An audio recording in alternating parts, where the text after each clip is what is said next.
I'm Laura from Meadowlark Violin, and welcome to my Song of the Month tutorial. You can get the free sheet music for this song and download it and print it out so you can follow along, and the link will be in the description below. So go there first, open that up, download it, and then come right back and let's start learning Irish Washerwoman. Irish Washerwoman is a really famous Irish tune that's a ton of fun to play on the violin. It's really fun to keep getting it faster and faster and faster. But let's take it down a notch, and we're going to start it pretty slow as we talk through some of our problem spots. So first off, this song is in the key of G major, which means we have one sharp, that's F sharp. So our half step pairs are between F sharp and G, and in between B and C. So we're going to play through a G major scale. And the finger pattern is going to be high 2 on the G string, high 2 on the D string, low 2 on the A string, and low 2 on the E string, and we won't need our third finger on the E string. Now let's do this. Since we're in 6/8 time for Irish Washerwoman, which means that the 8th note gets the beat, and there's 6 eighth notes in a measure, let's play each of our notes in our scale 3 times, like a little triplet, so like this. To kind of get used to that feeling of a jig. And what I want you to do is I want you to just give a little bit of an accent on the beginning of each of those groups of 3. So 1, 2, 3, 1, 2, 3, 1, 2, 3, 1, 2, 3. Like that. And to give it a little accent, all you're doing is just maybe adding a little bit faster bow speed and maybe just a touch more weight in your arm to give it just that little bit of extra emphasis. All right, so let's do the scale. So get ready.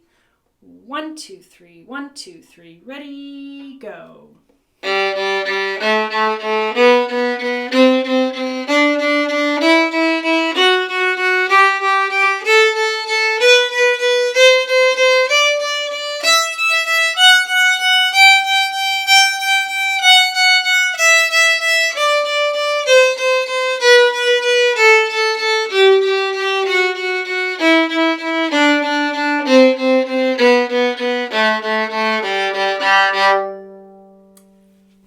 First, I want to explain the first and second endings with this song. So when you look at it, what you're going to do is it's kind of divided into 2 sections, like an A section and a B section. And you're going to start off playing through. And when you get to that little 1 with a bracket, which is measure 8, you're going to repeat. After you play that 1 with a bracket, you're going to repeat and go back to the beginning, or almost the beginning. You're going to skip those 2 pickup notes. But do you see on that first full measure, it's got a repeat sign, like a backwards repeat sign. You're going to repeat right there, and you're going to play that whole part again. But when you go through the second time, you're going to skip the 1 bracket, which is measure 8. You're going to totally skip that and go straight to this 2 bracket, which is measure 9, and then play that and then go on to the next part. And then you do the same thing for the next part. Do you see how at the very end you've got another 1 and 2 bracket? We call those first and second endings. So the first time you play through the second part, you're going to play through the 1 bracket, then repeat back to measure 10, which measure 10 is right after the second ending from the first part. There's a lot of first and second endings and first and second parts. And then the second time you play through that last section, you're going to start at measure 10, go all the way through, skip measure 17, which is that first ending, and go right to the ending. Okay? You'll see this format a lot in Irish music and jigs. So now let's talk about our rhythm. So we're in 6/8 time, 8th note gets the beat, and there's 6 eighth notes in a measure. You're gonna see that there's actually really no variation in rhythm. It's almost always the same. It's just 6 eighth notes in a measure. We'll talk about the few times when it's different, which I think is only twice, so not too much. So let's go ahead and start. We're gonna talk through each measure. So you have a pickup note at first, just a 3rd finger to a low 2. And now here's where the fun gets going. So the first full measure starts on a B. I want you to keep this finger down, okay? Keep it down as you reach over for the 2 G's. Okay, that's going to help you kind of anchor it and find where it needs to go. Now you're going to have to lift off your 3rd finger, but see if you can keep the B down. There's no reason for you to take it off. So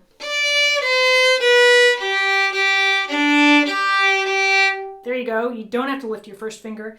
And now when you get to measure 2, it's already there for you. Okay, leave it down again. Don't lift it up until you absolutely have to. Here's measure 2. And if you left down the third finger for measure 1, you don't have to really do anything new for measure 2. You just kind of noodle back and forth between 1 and 2. Do you see that? So let me show you the beginning again.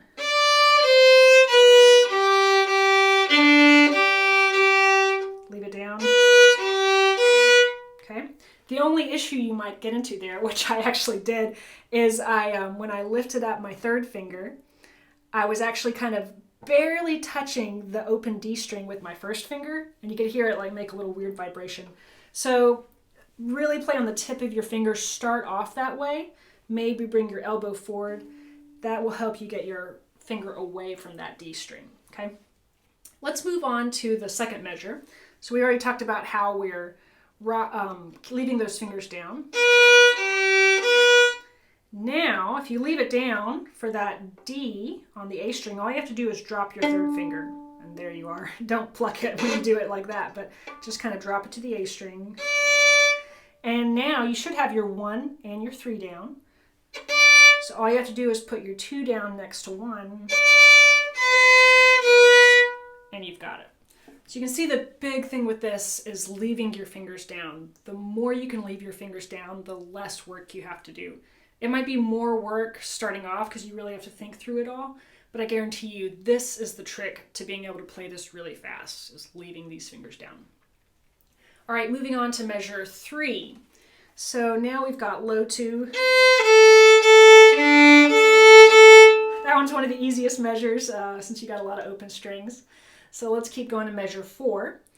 Now make sure when you play measure 3, when you have to lift off that low 2, barely lift it, because you're going to come back to it in measure 4. So barely lift it. I want you to do 4th finger here. There's no need to do an open string.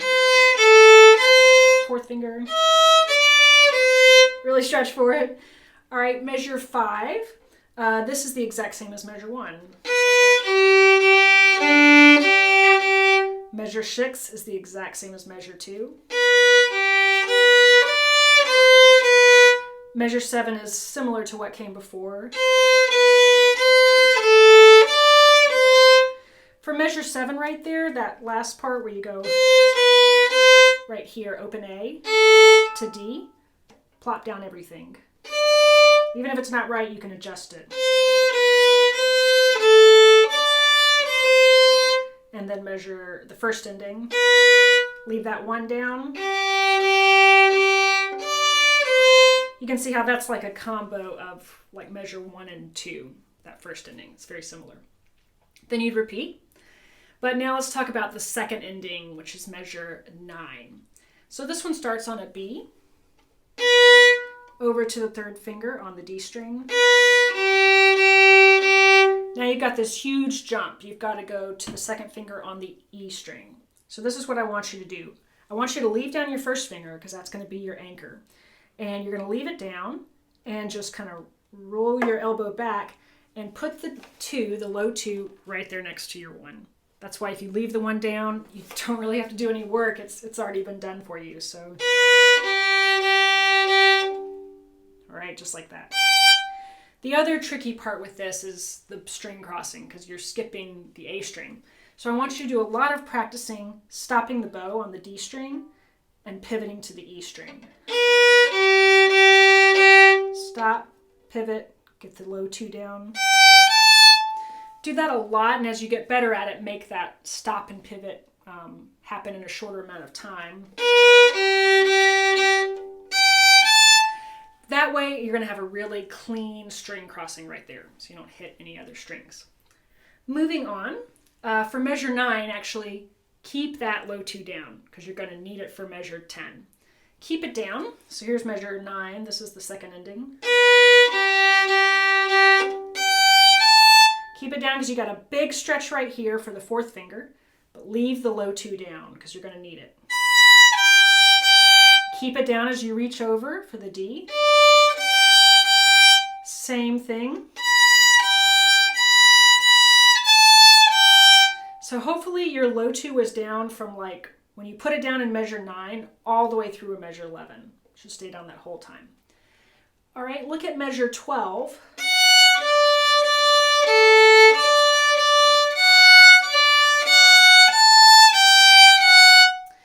Measure 12 and 13 are actually the same as measure 1 and 2 at the beginning. They're just on different strings, okay?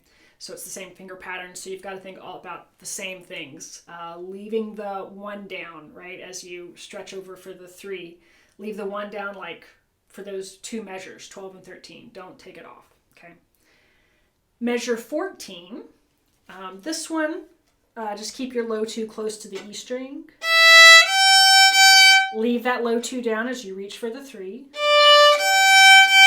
Now here, between 14 and 15, you're going from a low 2 on the E to a low 2 on the A. So you just kind of rock it back and rock it over there, like rock your elbow, kind of pop it over there really quickly.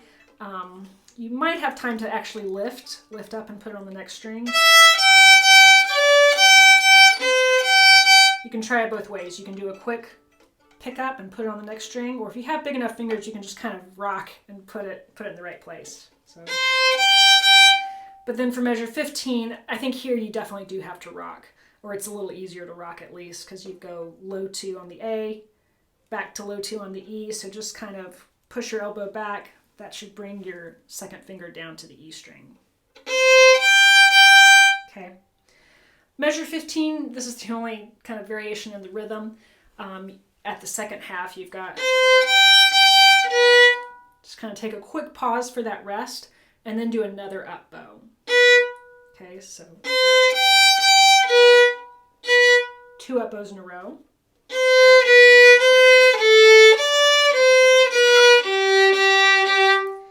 And then that first ending, you'll see it's the same thing, where you've got to stop, pivot, keep your 1 down, pivot onto the low 2, and then you repeat. And the ending is just... And here's the one place where after you play that B, you can get rid of it if you want. You don't have to leave it down. Like that. There's a great little trick to practicing this song to get it faster and faster. I want you to focus on specific measures. And I play them like I'm playing them in a circle. I start them really slow, then I get them faster and faster and faster. So for instance, measure 1, I would go...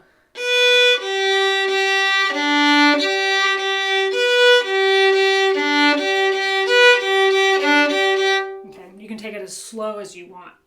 And then you do the same with the next measure, right? Just practice measure 2 and get it faster and faster. But then you could do 1 and 2 and practice measure 1 and measure 2 in a little circle and slowly get them faster and faster.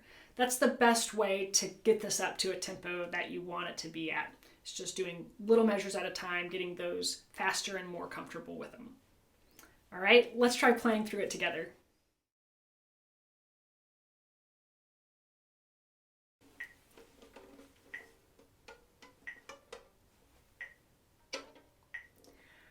One, two, three, 1.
you enjoyed learning Irish Washerwoman. It's such a fun piece, and I know you're going to love getting it better and better and better. Now, if you enjoyed this tutorial, you might enjoy a lot of my other courses that are included in my online studio membership. You'll get courses like a beginner violin course that's got several hours of teaching. It's great for refreshing the basics. Or there's intermediate courses like third position and vibrato. And there's a scales course that will take you through 6 months to a year of guided scale practice. I'm also working on tutorials for every single song in Suzuki Book 1 and Book 2. So you'll get a long lesson on pretty much any topic you could think about for each of those songs.